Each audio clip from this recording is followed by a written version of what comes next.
Começa agora um programa que traz tudo sobre o livro mais lido em todos os tempos. Apresentamos O Som do Livro.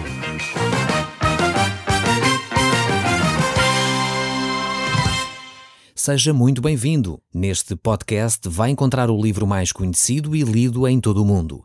Vamos levá-lo numa viagem pela história da humanidade. Este é um audiolivro para si, para a sua família e sociedade em geral. Contextualização e comentários de Paulo Chaveiro. Nós temos estado a olhar para este livro mais conhecido e lido em todo o mundo, que é a Bíblia. E estamos no livro do Êxodo, porque a Bíblia é constituída por vários outros livros. E dentro dela encontramos o livro do Gênesis, o livro do Êxodo, que são logo os dois primeiros livros. Nós já vimos o livro do Gênesis, neste momento estamos a analisar o livro do Êxodo. E vamos no seu capítulo talvez mais importante, diríamos assim. O ponto mais alto deste livro do Êxodo é o capítulo 12. E se você não está a sintonizar agora, então chegou no bom momento. Este, sem dúvida, é um capítulo de viragem para a compreensão daquilo que Deus tem, não só para o povo de Israel, que era o caso ali, mas para toda a humanidade. É interessante ver que o apóstolo Paulo, numa das suas cartas, no Novo Testamento, em 1 Coríntios capítulo 5, verso 7, ele diz: Cristo, a nossa Páscoa, foi oferecida por nós. De facto, este livro do Êxodo, capítulo 12, fala acerca de Cristo. É interessante. Talvez você nunca tivesse refletido sobre isso, não é? Pensar que o Velho Testamento falava de Cristo. É verdade. O Velho Testamento aponta para a pessoa de Jesus Cristo. E aqui a Páscoa, que é iniciada no Egito ainda, Deus dá orientações como o povo deveria celebrar esta cerimónia de libertação, aponta diretamente para a pessoa de Jesus Cristo. É exatamente por isso, não sei se já reparou, que quando celebramos a Páscoa, celebramos a morte e a ressurreição de Jesus. Jesus morreu exatamente como o Cordeiro de Deus, como este Cordeiro que nós vamos ver aqui no capítulo 12, que de alguma forma é sacrificado por cada família, por cada grupo de pessoas que se junta naquela casa. Ainda hoje, Jesus Cristo é o cumprimento desta promessa de Deus de que em Abraão todas as famílias da terra seriam benditas. Não sei se está lembrado, quando lemos o livro do Gênesis, falamos desta promessa dada por Deus a Abraão, que nele todas as famílias da terra seriam benditas. E encontramos este cumprimento na pessoa de Jesus Cristo. Aqui no capítulo 12 do livro do Êxodo, temos uma referência mais a Jesus Cristo, esse Cordeiro de Deus que é entregue por cada um de nós. É verdade que não aparece aqui no livro do Êxodo, capítulo 12, o nome de Jesus. Portanto, não estou a dizer isso. Mas quando nós analisamos a Bíblia, quando nós vemos todas as referências da Bíblia, temos que as ter em conta como um todo. Apesar de serem vários os livros da Bíblia, por outro lado, a Bíblia é um só livro. E o tema central da Bíblia é a pessoa de Jesus Cristo. Por isso vamos talvez para o texto que é, creio, o mais importante, é passarmos então a olhar para este texto bíblico. Diz assim o capítulo 12, verso 1 em diante. Disse o Senhor a Moisés e a Arão, na terra do Egito: Este mês vos será o principal dos meses, será o primeiro mês do ano. Esta é a nova, digamos assim, época que vai inaugurar o tempo do povo de Israel. Deus vai começar, inclusive, a dar um calendário para a nação de Israel se regular. E esse calendário é iniciado pelo dia da libertação. Este dia é uma libertação verdadeiramente física, mas acima de tudo é uma orientação que Deus está a manifestar para o futuro de algo que Deus iria fazer por cada um de nós, que é uma libertação a nível espiritual.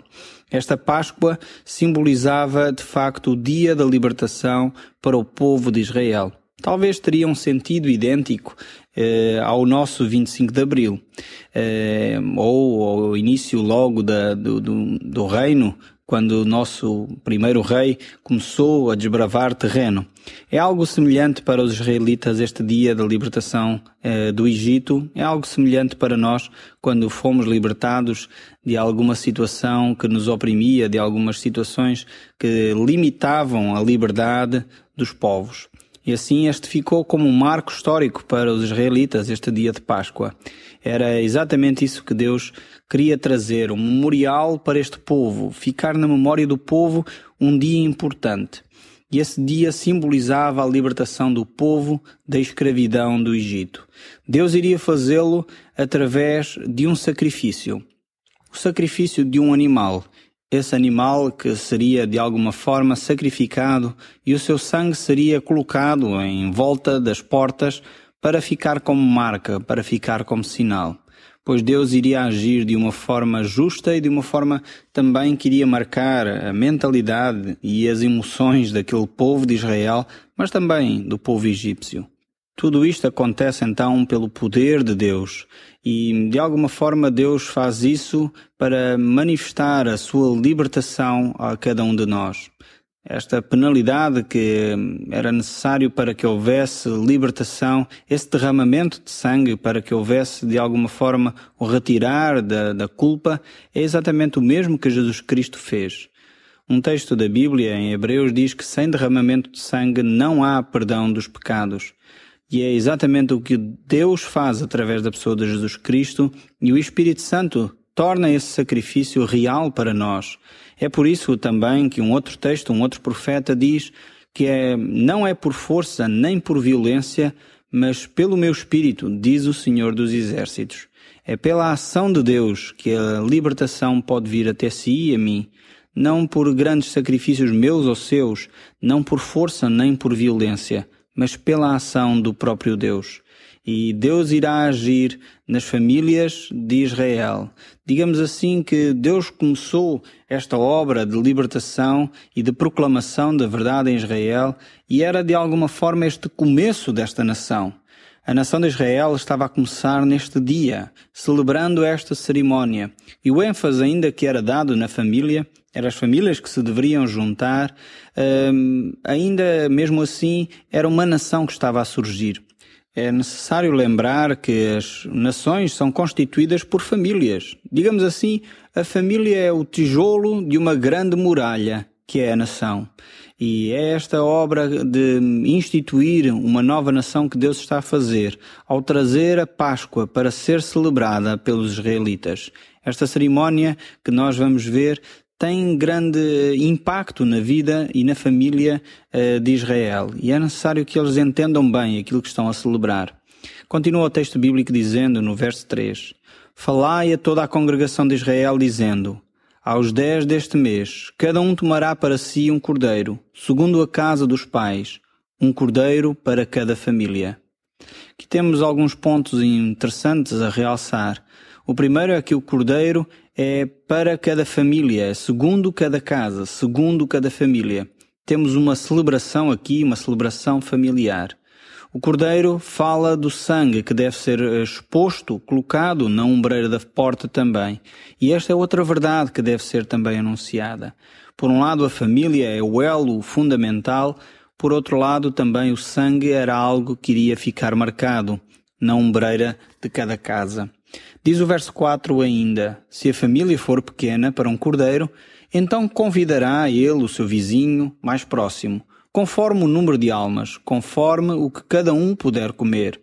Por aí calculareis quantos bastem para um cordeiro. O cordeiro era para ser comido por toda a família, mas se as famílias fossem pequeninas para, um cordeiro só, então deveriam convidar outras pessoas, outras famílias, para estarem nesta ceia, para celebrarem esta cerimónia de libertação. Aqui podemos ver a importância que Deus dá, quer à família, quer aos relacionamentos interpessoais.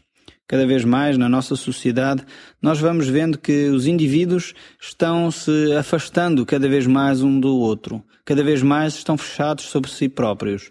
E neste momento, em tempos de grandes tecnologias, em que vemos telemóveis por todo o lado, vemos aparelhos que nos dão acesso à internet por todo o lado, mas cada vez mais as pessoas sofrem de solidão, cada vez mais cada um está fechado no seu próprio mundo.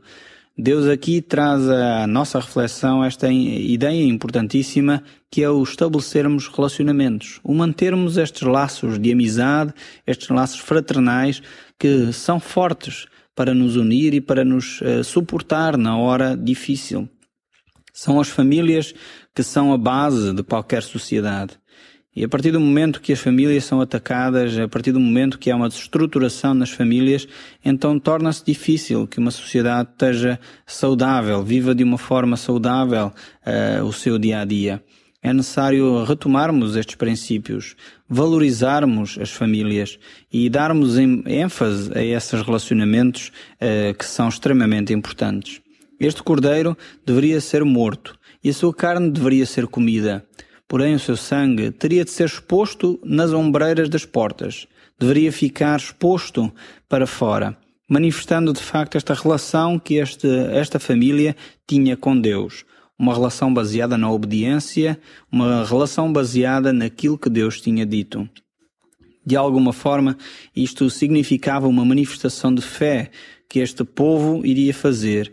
Este sangue derramado, este sangue colocado em torno das ombreiras das portas, simbolizava a libertação do povo de Israel.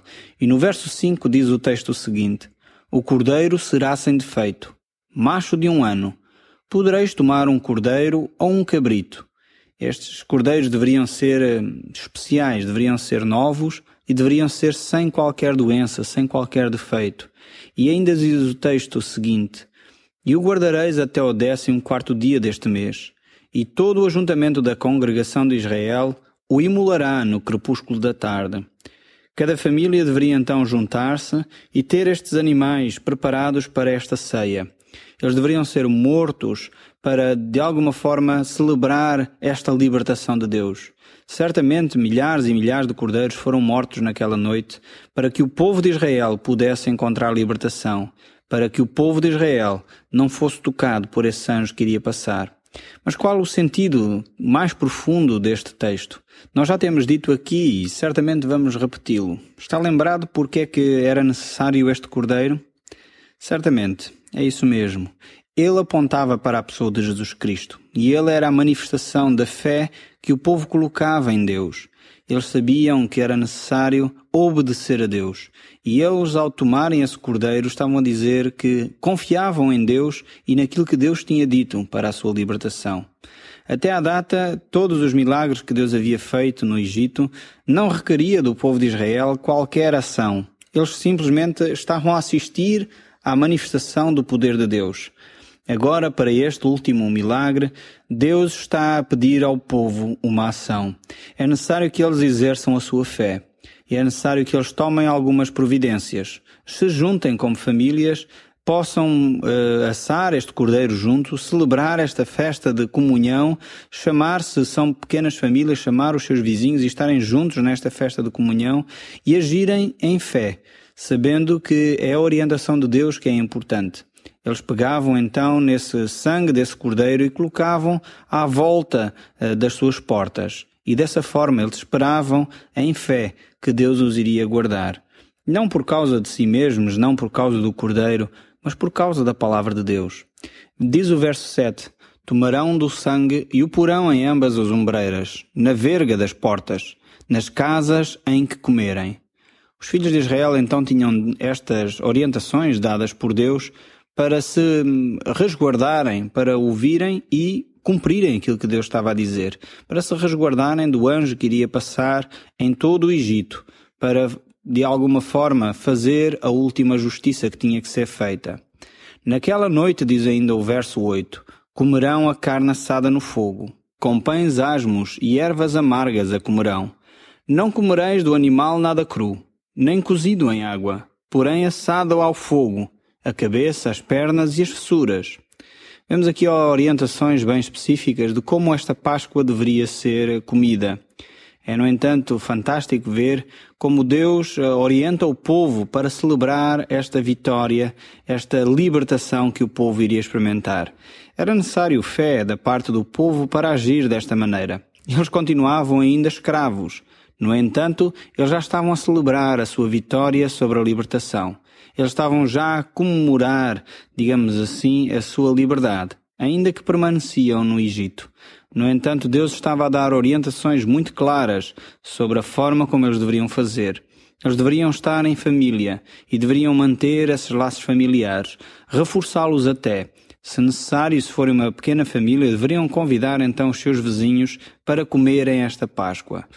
Hoje em dia, infelizmente, muitas vezes temos feito opções na nossa vida familiar que colocam em risco a segurança, a unidade das famílias. E muitas vezes se discute a desunião nos lares. É necessário retomarmos e lembrarmos estes princípios da Bíblia. Coisas que podem prejudicar as nossas famílias devem ser postas de lado. Aqui o texto nos lembra como esta cerimónia deveria ser feita. Não deveria haver fermento entre o povo, a carne deveria ser passada pelo fogo e não pela água, e isto tem algum sentido para cada um de nós. Talvez o fogo nos possa indicar a pureza e o juízo de Deus. Por um lado, aquela carne não deveria ser cozinhada, não deveria ser guisada, não deveria ser cozida, deveria ser passada pelo fogo. E esse fogo, normalmente na Bíblia, simboliza exatamente a pureza e juízo. E o povo de Israel, de alguma forma, teria de se purificar para se relacionar com Deus. Isso era a atitude que o povo devia ter para poder começar esta nova nação. Para poder começar este novo relacionamento com Deus, eles deveriam ter essa sua consciência purificada. O pão sem fermento mostra-nos também que a pessoa deveria de agir sem hipocrisia, deveria de estar de uma forma transparente. E nós certamente estamos lembrados daquilo que Jesus dizia aos seus discípulos para eles se acautelarem do fermento dos fariseus. E nesse sentido, Deus aqui fala também ao povo sobre isso, dizendo que eles deveriam comer esses pães sem fermentos. Deus quer manifestar o amor ao seu povo e uma relação sincera e transparente com eles, mas é necessário que cada um de nós, cada um do povo de Deus, tenha essa atitude de transparência, de sinceridade diante de Deus. Eu creio que muitas vezes nós temos uma ideia errada acerca de Deus. Creio que confundimos o Deus da Bíblia muito mais com um Deus romano ou um Deus grego do que com o Deus verdadeiro, o Deus de Israel, o Deus de Jesus Cristo, este Deus que nos amou. Pois às vezes nós temos esse conceito de que Deus está lá sentado num trono, algures nos céus, com uns raios nas mãos, pronto para fulminar qualquer humano que se porte mal. Deus não é assim. Deus é um Deus de amor e as suas ações são premiadas sempre com o seu amor. A Bíblia nos diz claramente isso, que Deus nos amou de tal maneira, assim e a mim, de tal maneira Deus nos amou que Ele deu o seu próprio Filho, Jesus Cristo, para morrer por si e por mim. E um Deus que faz isto não é certamente aquela ideia que nós temos de um Deus tirano ou um Deus mau, de forma alguma. Deus quer manifestar o seu amor para consigo e para comigo. Ele o fez através da pessoa de Jesus Cristo. E não sei se está lembrado daquele texto bíblico que o próprio Jesus diz que Ele é o pão da vida. Então este pão simboliza por um lado a sinceridade do povo, por outro lado simboliza também a própria pessoa de Jesus Cristo. O próprio Jesus disse: trabalhai não pelo pão que perece, mas pelo que permanece para sempre. É o próprio Jesus que diz de si próprio que Ele é o pão da vida. E por isso, talvez aqui este simbolismo também apontando para a pessoa de Jesus. Como eu disse, toda a Bíblia fala de um só tema. Esse tema é a própria pessoa de Jesus Cristo. E aqui, mais uma vez, Deus traz estes simbolismos à nação de Israel para que eles estivessem preparados, apontando para aquele que seria o seu filho, aquele que viria ao mundo para libertar o povo da escravidão. Não da escravidão de um jugo dos egípcios ou dos romanos, mas da escravidão do pecado. E isso foi o que Jesus Cristo veio fazer, para libertá-lo a si dos seus vícios, para libertar-me a mim dos meus pecados, para libertar a cada um de nós daquilo que nos amarra e que nos faz ficar presos, angustiados, muitas vezes sentindo solidão no nosso íntimo. Deus veio para nos libertar, para nos dar uma nova vida e uma vida abundante. E é isso que Ele está a oferecer neste momento. Ao celebrarmos a Páscoa ainda hoje, relembramos essa vitória de Jesus Cristo. É verdade que o povo de Israel começou por celebrar essa Páscoa, relembrando a libertação do Egito. Mas hoje podemos dizer que Jesus Cristo veio para nos libertar, não da escravidão do Egito, mas para nos libertar da escravidão do nosso pecado, para nos libertar da escravidão do nosso próprio eu, para nos dar uma vida abundante, de alguma forma para podermos ter prazer em viver o nosso dia-a-dia. E é exatamente isso que Cristo quer fazer na sua vida também. Ele quer transformar a sua vida. Também vemos neste texto ainda que havia ervas amargas. Isso de alguma forma para que o povo se pudesse lembrar do seu passado. Não significa que nós devemos ter um sentimento saudosista ou devemos ter sempre essa ideia de estar amargurados, mas a ideia é que isso fique como lembrança, para que nós possamos valorizar a mudança que aconteceu na nossa vida. E é esse o simbolismo também aqui destas ervas. No verso 10 continua o texto dizendo: nada deixareis dele até pela manhã. O que porém ficar até pela manhã, queimá-lo-eis. Desta maneira o comereis: lombos cingidos, sandálias nos pés e cajado na mão. Comê-lo-eis à pressa. É a Páscoa do Senhor. Vemos como o povo deveria agir, relembrando então esta libertação que Deus iria fazer. Eles deveriam estar preparados para sair logo pela manhã da terra do Egito. Por isso eles deveriam ter os seus vestimentos prontos, ter as sandálias nos pés e o cajado na mão, como se fossem já de saída. Estas eram as orientações que Deus estava a dar ao seu povo. No verso 12 diz ainda: porque naquela noite passarei pela terra do Egito, e ferirei na terra do Egito todos os primogênitos, desde o homem até os animais. Executarei juízo sobre todos os deuses do Egito. Eu sou o Senhor. Aqui está claramente a manifestação de Deus, mostrando que o juízo era essencialmente contra os deuses egípcios. Estes deuses falsos que tinham de alguma forma sido usados para enganar o povo. Certamente os homens religiosos daquela época no Egito usaram esses ídolos para enganar a multidão. E Deus queria manifestar o seu poder, mostrando que aqueles ídolos de nada serviam e nada eram.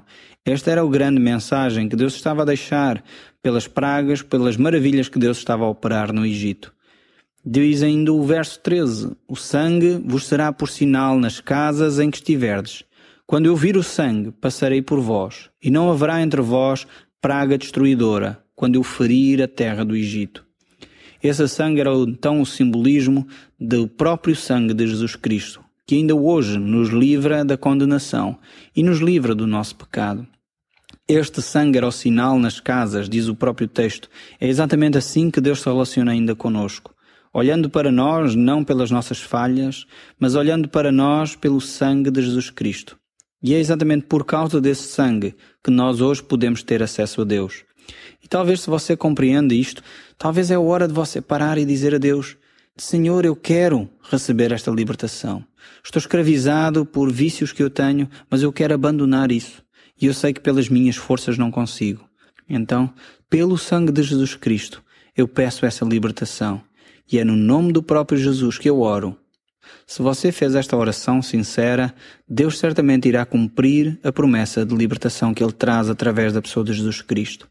Se você aceitou este desafio de fazer esta oração, então diga-nos alguma coisa. Eu gostaria de receber algumas informações daqueles que Deus está a transformar através do poder da sua palavra. Este é o meu desejo. Nós no próximo programa iremos continuar a olhar para o povo de Israel. O Som do Livro, uma produção da Rádio Transmundial de Portugal.